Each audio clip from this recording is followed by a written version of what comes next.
So here we've got our ACCUSPLIT Pro Survivor A601X Stopwatch. Let's get it open and check it out. But first, look at this. It comes with a 5-year warranty. It doesn't even need a receipt. Now that inspires confidence. I love that. Now I don't see any way to get this open without cutting it open, so let's do that.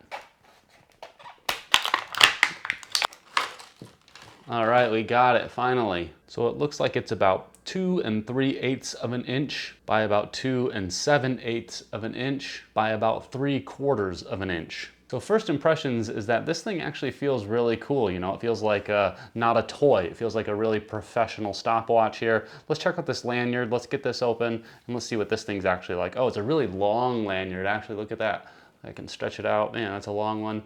And it also has this breakaway flat clip to it right here. See, there you go. So it breaks away and then it clips back on. And it feels like it fits nicely in the hand as well. It's big, but not too big, you know, and not too small either. And it's a fairly large display itself. Looks about 1.5 inches by about 3/4 of an inch. And it says that it has a 30-meter water-resistant body. It's definitely super lightweight as well. And check this out. I don't know what the buttons do yet. We're gonna figure that out together. But listen, as I click them, you just hear that clicking noise. It doesn't have like that annoying beeping sound that some stopwatches have. So I kind of like that. Let's figure out what these buttons do together. So as you can see here, it does take the time, but this time is not correct. So let's change it to the correct time using these 3 buttons on top. We have a left button, a center button, a right button. To get it to the correct time, we're gonna hold the center button for 3 seconds and then tap it once it starts flashing.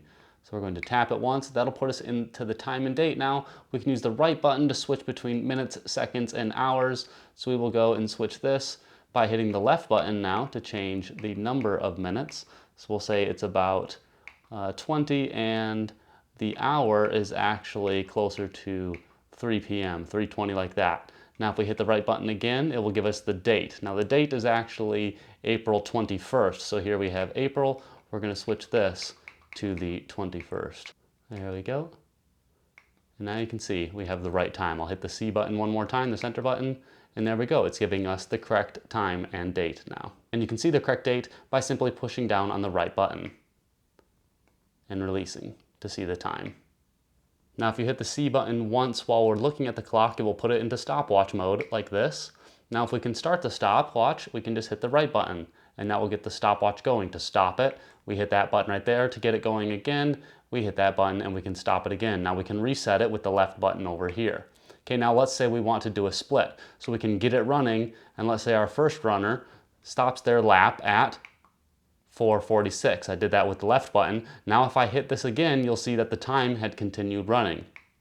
You see that it's up to 11 seconds right away because it will stop the split but keep counting, see? So it will stop right there, 1583, but it will continue counting until I hit that split again. And it will continue to do that as long as I continue to hit that left button. And then say we're gonna have 2 people cross the line at once. We can stop with the left button to get our first time, and it will continue counting, and then we stop with the second button to get our second time, and then to display the second time, we hit the left button again. So the first one was 6 seconds, and the second one was 11 seconds. So I read a question about can you replace the battery, and it says here that yes, you can. You just want to make sure you go to their correct support website and look up how to do it correctly, because this is supposed to be a watertight system, and so you don't want to disable any of those features while you are changing the battery. Let's see if we can get it to start underwater. Yep, started just fine, see that? Let's see if we can get it to stop and work the other button. Yep. It appears to work just fine underwater. So I think this is going to be a good stopwatch for anyone who just needs a basic stopwatch without a ton of memory. I know there are some people out there who need like 16 lines of memory for their stopwatches. Keep looking if you need something like that. This is also going to be good for anybody maybe who's also a swimmer because it appears to work underwater and float. If there are any negatives to it, just like many other stopwatches, for whatever reason, it just doesn't have a turn off button. Who knows why they do that?